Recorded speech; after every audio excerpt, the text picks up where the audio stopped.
keselamatan dan kesehatan kerja pada pelayanan kesehatan rumah sakit. Rumah sakit merupakan sarana pelayanan kesehatan yang pada dasarnya adalah untuk menyelamatkan pasien. Keselamatan pasien merupakan prioritas bagi pelaksanaan 5 isu penting tentang keselamatan di rumah sakit. Karena masalah keselamatan pasien berkaitan erat dengan kualitas dan citra rumah sakit itu sendiri.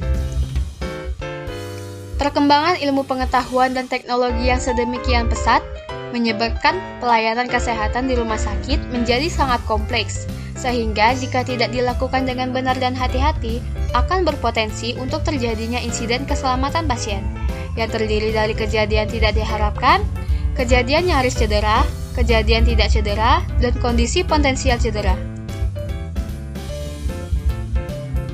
Pada Peraturan Menteri Kesehatan Nomor 66 Tahun 2016 tentang Keselamatan dan Kesehatan Kerja Rumah Sakit, disebutkan bahwa keselamatan dan kesehatan kerja rumah sakit merupakan seluruh kegiatan untuk menjamin dan melindungi keselamatan dan kesehatan bagi sumber daya manusia rumah sakit, pasien, pendamping pasien, pengunjung, maupun lingkungan rumah sakit melalui upaya pencegahan kecelakaan kerja dan penyakit akibat kerja di rumah sakit. Dalam Undang-Undang Nomor 23 Tahun 2003 tentang Kesehatan Pasal 23, dinyatakan bahwa upaya K3 harus diselenggarakan di semua tempat kerja, khususnya tempat kerja yang memiliki risiko bahaya kesehatan, mudah terjangkit penyakit, atau mempunyai karyawan yang paling sedikit beranggotakan 10 orang. Jika memperhatikan isi dari pasal di atas, maka jelas bahwa rumah sakit termasuk ke dalam kriteria tempat kerja dengan berbagai ancaman bahaya yang dapat menimbulkan dampak kesehatan.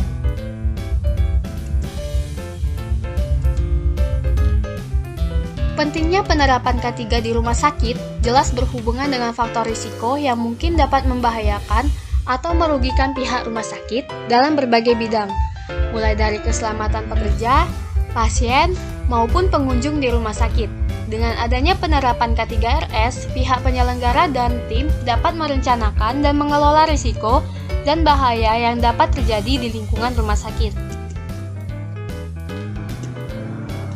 Tujuan K3 dalam keperawatan.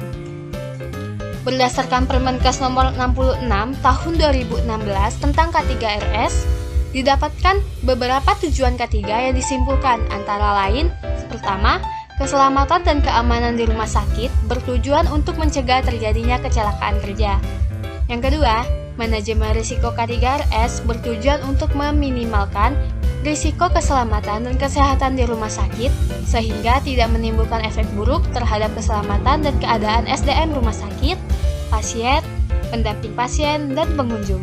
Yang ketiga, pengaturan K3RS bertujuan untuk terselenggaranya keselamatan dan kesehatan kerja di rumah sakit secara optimal, efektif, efisien, dan berkesinambungan. Keempat, pengelolaan bahan berbahaya dan beracun dari aspek keselamatan dan kesehatan kerja rumah sakit bertujuan untuk melindungi sumber daya manusia rumah sakit, termasuk perawat, pasien, pendamping pasien, pengunjung, maupun lingkungan rumah sakit dari limbah B3. Pencegahan dan pengendalian kebakaran bertujuan untuk memastikan SDM rumah sakit, pasien, pendamping pasien, pengunjung, dan aset rumah sakit aman dari bahaya api, asap, dan bahaya lainnya. Yang keenam, pengelolaan prasarana rumah sakit dari aspek K3 bertujuan untuk menciptakan lingkungan kerja yang aman dengan memastikan kehandalan sistem utilitas dan meminimalisasi risiko yang mungkin terjadi. Yang ketujuh, unit pelayanan kesehatan kerja rumah sakit bertujuan untuk menurunkan kejadian dan prevalensi penyakit pada SDM rumah sakit, dari penyakit menular, penyakit akibat kerja, dan kecelakaan akibat kerja. Manfaat K3 dalam keperawatan.